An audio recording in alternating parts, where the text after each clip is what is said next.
Today we're reviewing a big vehicle. This is the 2017 Nissan Rogue. Sure, it's a compact car, but this really is a big vehicle. For Nissan, that is. Why? Well, in Canada, they sell more Nissan Rogues than all of the other models put together, so it is big. This vehicle was totally redone in 2014, but for 2017, there are some changes. On the outside, the changes are very subtle. The rear gets a new fascia as well as new LED tail lights. And moving on to the front, the V-motion grille is now a little bit wider and deeper. On the base model, you get 17-inch steel wheels with covers. The mid-trim gets 17-inch alloys, and this top-of-the-line trim gets 19-inch alloy wheels. There are three models of the Rogue: the base S, the mid SV, and then the top-of-the-line SL Platinum, which is the one we have here. Now, they all come with heated seats as standard equipment. The base and the mid-trim come with cloth. The top-of-the-line SL gets these nice leather seats. You can get leather in the SV as an option though. So standard heated seats, that's a big plus. Plus optional heated steering wheel on the mid-trim, and that comes standard on the SL. This is also equipped with remote start, which is really great because it's super cold outside and you can warm up that car and have it nice and toasty warm when you get into it. And since this has the heated seats, which are a manual toggle switch, if you have it on high when you leave the car, when you start the car and it's running, it's going to be on high. The 2017 Rogue gets a new steering wheel. It's a D-shaped steering wheel, kind of sporty looking. This one is leather wrapped. In the center, a 7-inch infotainment screen. Very easy to use. The phone hooks up really quick. Now, Android Auto or Apple CarPlay is not available on the Rogue yet. Hopefully one day it'll have it. And all vehicles come standard with a backup camera, and optional is a 360 around view monitor. It comes standard on this SL trim. One thing I'm going to note though, and I've said this before on other Nissan products, the screen is good, the graphics are fine, but the camera, the resolution, I think is terrible. It's blurry, it's not very clear at all, and that doesn't matter whether you're driving a Rogue or even up to the Armada. So I'd like them to change their cameras. I'm sure eventually that will happen. One other thing on my wish list, it's a small thing, but for me it kind of bugs me, is the windows. This has an automatic up-down window. Window, singular, not plural. Only the driver's window. All the other ones are manual. They don't have the automatic feature. I don't know why they wouldn't add it to the rest of the windows. It's not a safety issue. I have it on my own vehicle and they all go down, and it's just nice to have. In the back, the second row features what Nissan calls easy flex seating. They recline, fold, and slide, which is awesome if you have child seats, which I have here.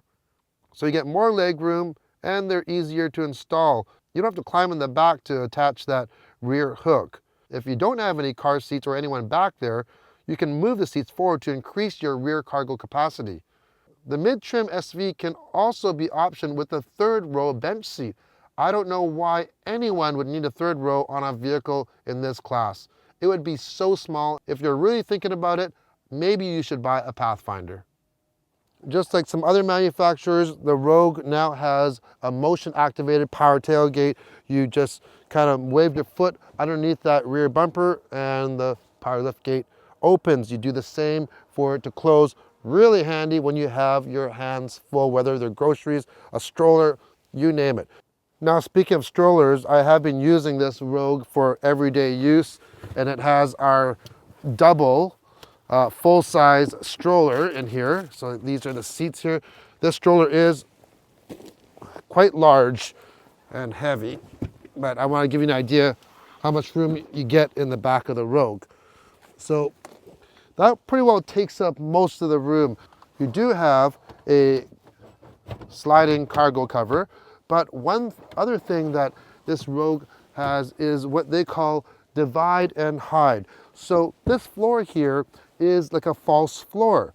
If you lift it up, you can see these panels come off, and I'll show you. You can use them as dividers if you want. So if you have some things that you don't want to roll around, you can lift these up as well. You could take them right out if you choose, and you could have a deeper storage space.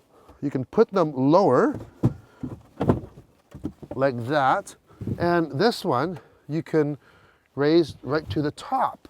So you have a second shelf, and you have this large area here. Now, if you don't have the sliding compartment, when this hatch is closed, everything under this shelf is hidden. So there you go, divide and hide. It's a simple system, but it works very well.